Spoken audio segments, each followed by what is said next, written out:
안녕하십니까. JTBC 저녁 뉴스입니다. 국내 최대 독립영화축제인 제17회 전주국제영화제가 오늘 개막해 다음 달 7일까지 열흘간 열립니다. 개막식은 전주 영화의 거리에 마련된 특설무대에서 잠시 후 7시부터 레드카펫 행사를 시작으로 배우 이종혁, 유선의 사회로 열리며 개막식이 끝난 뒤에는 개막작 본투비블루가 상영됩니다. 올해 영화제에서는 역대 최다인 45개 나라 211편의 영화가 선보이고 영화의 거리에 마련된 상영장에서는 매일 밤 야외 상영 작품이 관객들을 만납니다. 컨벤션 센터 건립이 무산되고 쇼핑몰 대신 공원으로 재생하기로 한 종합경기장 개발의 후속 대책이 감감무소식입니다. 전주시가 시민 제안을 받기로 했는데 실효성은 의문입니다. 보도에 권대성 기자입니다. 전주시는 지난해 7월 종합경기장을 대기업 쇼핑몰 대신 시민공원으로 재생하겠다고 밝혔습니다. 뉴욕의 센트럴파크처럼 시민들의 공원으로 돌려드리고 또 유럽의 광장처럼 그리고 그 공간에 전주의 아주 독특한 문화와 또 예술을 담는 그런 공간으로 전주시가 9개월 만에 재생 방향 찾기에 나섭니다. 다음 달에 시민 제안을 공개적으로 받는 자리를 마련하기로 했습니다. 하지만 전주시가 공원화라는 방침 말고는 정한 게 전혀 없어 구체적인 구상으로 이어지기는 어렵다는 지적입니다.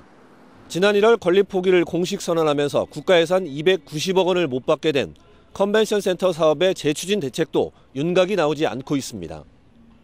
우선 경기장만큼 마땅한 부지가 없다는 분석 속에 다른 부지를 찾지 못하고 있습니다. 또 자체 예산이나 민간 자본으로 지을지 아니면 전라북도와 공동으로 지을지 가닥을 잡지 못했습니다. 컨벤션이나 호텔을 재추진을 하겠다고 했고 또 국비 반납한 거에 대해서 사과는 했지만 지금까지 그 진행 상황이 전혀 안 보이고요. 또한 그 사업 의지도 전혀 없는 것 같습니다.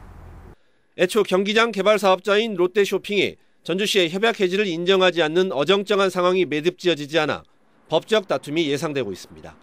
JTBC 뉴스 권대성입니다.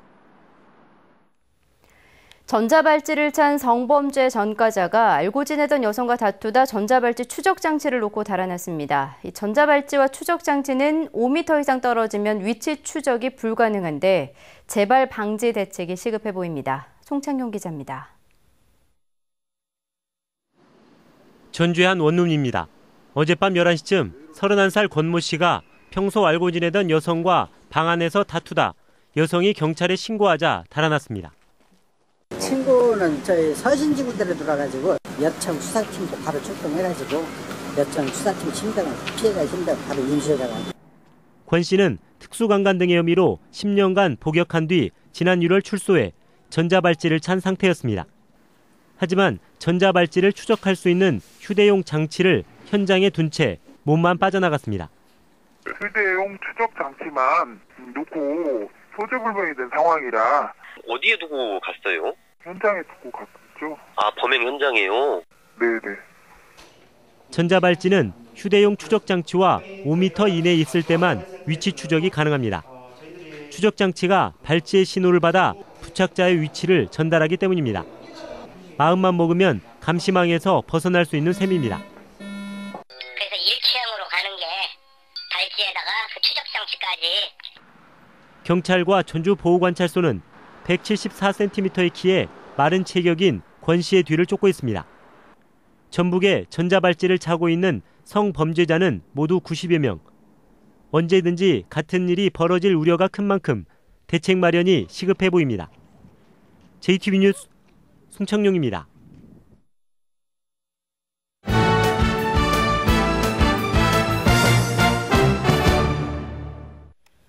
전북도민체전이 내일 군산에서 개막해 사흘 동안 이어집니다. 전북현대가 홈에서 잇따라 K리그와 아시아 챔피언스리그 경기를 갖습니다. 스포츠 소식 정원희 기자입니다. 전북도민들의 한마당 잔치 도민체전이 내일 막을 올립니다. 사흘 동안 군산에서 열리는 이번 대회에는 14개 시군에서 모두 만여 명의 선수들이 출전합니다. 학생부와 청년부, 일반부로 나눠 육상과 탁구, 당구 등 35개 종목에서 실력을 겨룹니다. 학생부 종목을 활성화시키기 위해서 학생부 채점을 종합채점에 반영을 해서 같이 채점을 하고 또한 그 복싱이라든가 레슬링 이런 종목들을 좀 추가해서 전북현대가 잇따라 홈 경기를 갖습니다. 이번 주말 수원FC와 맞붙은 뒤 다음 주 수요일에는 중국 장수와 아시아 챔피언스리그 조별리그 마지막 경기를 펼칩니다. 전북은 장수와의 경기에서 비기기만 해도 조 1위로 16강에 진출합니다. 원정에서 저희가 아쉽게 패배를 하고 왔지만 저희 홈에서 또 열리고 팬들이 많이 응원해 주시니까 당연히 원정 경기는 있고 그때 경기보다 더 좋은 경기력을 해서 전주 비전대 태권도 체육학과 김순정 교수가 감독을 맡아 출전한 아시아 태권도 품새 선수권 대회에서 우리나라가 우승했습니다. 전주 비전대 서영애와 완주군 성원화 등 전북 선수들은 금메달 5개를 따내며 우승을 이끌었습니다. 익산 남성고 배구부가 2016 태백산배 전국 중고 배구대회에서 3연패를 이뤘습니다. 김은철 감독은 최우수 지도자상, 연민수 선수는 최우수 선수상을 받았습니다. JTB 뉴스 정원익입니다. 지난주 중국에서 발생한 황사의 영향으로 전북에 미세먼지 주의보가 발령된 데 이어 다음 달에도 한두 차례 황사가 나타날 것으로 예상됐습니다. 전라북도 보건환경연구원은 지난 10년의 자료를 분석한 결과 다음 달 전북에 한두 차례 황사가 발생할 것으로 예상됐다며 건강관리에 주의할 것을 당부했습니다.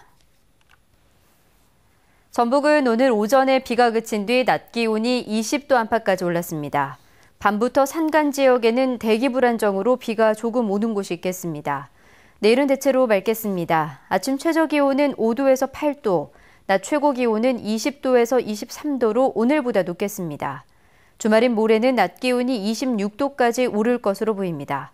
전주기상지청은 일요일까지 대체로 맑다가 다음 주 월요일과 화요일에 비가 올 것으로 내다봤습니다. 이상으로 JTB 저녁 뉴스를 마칩니다. 고맙습니다.